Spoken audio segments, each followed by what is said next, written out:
حضرت جمعیت علماء ہند نے سپریم کورٹ میں بلڈوزر کے خلاف یاچیکا ڈالی تھی. آج سپریم کورٹ نے اس میں فیصلہ سنایا ہے، تو آپ کیسے مانتے ہیں؟ ہم تو یہ سمجھتے ہیں، اور ہم گئے بھی تھے اسی بنیاد پر، کہ کسی شخص کے مکان کو گرا دینا جو اس کی ساری زندگی کی کمائی کی چیز تھی، یہ قانون کے خلاف ہے۔ اور جو کچھ کیا جا رہا ہے وہ غریب لوگوں کی کمائی اور ان کی زندگی کی پوری محنت کے وہ گویا کہ ایک مرتبہ ایک دن میں 1 گھنٹے کے اندر بلڈوزر چلا کر کے مسمار کر دینا ہے۔ پھر یہی نہیں بلکہ جو کیس ہوئے تھے اس کے اندر ایسا بھی ہے کہ کرائے کے مکان میں آدمی رہتا ہے، اس مکان کو بلڈوزر سے گرا دیا گیا۔ آدمی اس کے اندر ماں بھی ہے، باپ بھی ہے، بھائی بہن بھی ہے، بچے بھی ہیں، بیوی بھی ہیں۔ اگر ایک آدمی سے کوئی غلطی ہو گئی، ان سب کی دنیا کو جہنم بنا دینا، بے سہارا بنا دینا، یہ بلڈوزر کے نتائج تھے۔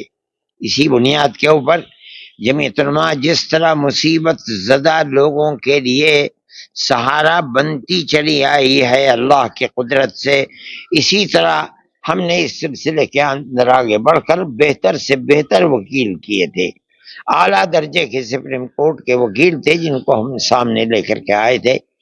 ہمیں اپنے اللہ کے قدرت اور اس کی عنایت کے اوپر بہت زیادہ فخر ہے، اور ہم دعا کرتے ہیں کہ خدا کرے کورٹ سے اسی طریقے پر غریبوں کی مدد ملتی رہے جس طرح آج ملی ہے۔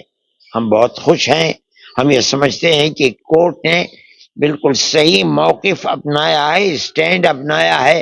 ایسے لوگوں کے خلاف کارروائی بھی ہونی چاہیے جن لوگوں کی دنیا کو لوٹ لیا گیا ہے، برباد کر دیا گیا ہے۔ برباد کرنے والوں سے اس پیسے کو وصول کیا جانا چاہیے۔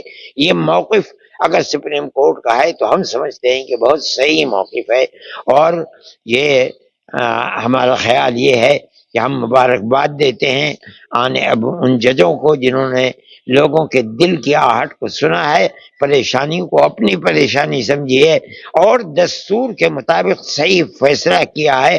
خدا کرے ہمارے ملک کے اندر امن و امان اور اسی طرح غریبوں کو صحیح حق دینے کے فیصلے ہوتے رہیں اور ملک کے اندر امن و امان قائم رہے۔ حضرت سرکاروں کو، جن سرکاروں نے بلڈوزر ایکشن کیا ہے اور لوگوں کے گھروں کو توڑا ہے، وہ اب ان لوگوں کو، ان سرکاروں کو سپریم کورٹ نے کہا ہے کہ معاوضہ دیا جائے ان کو۔ یقیناً ہم یہ سمجھتے ہیں کہ دینا چاہیے۔ یہ بہت بڑا فیصلہ ہے۔ ہم تو اس فیصلے کے لیے بہت زمانے سے کوشش کر رہے ہیں۔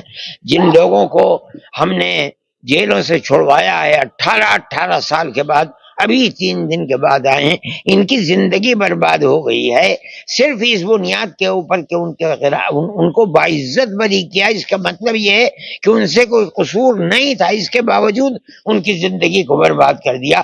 ہم کہتے ہیں، ہم سپریم کورٹ تک گئے ہیں کہ اس کا معاوضہ دلوائیے، ان کی زندگی خراب ہوئی ہے۔ ہماری اس بات کو سنا نہیں گیا۔ آج اس بات کے بعد ہم جائیں گے، پھر سپریم کورٹ جائیں گے اور ہم کہیں گے کہ ان کی زندگی برباد ہوئی ہے، اس کا معاوضہ کون دے گا؟ سپریم کورٹ کا یہ موقف بالکل صحیح ہے کہ غیر قانونی طریقے کے اوپر اگر کسی کو اس طریقے پر برباد کیا ہے تو برباد کرنے والوں سے اس کا معاوضہ لینا چاہیے۔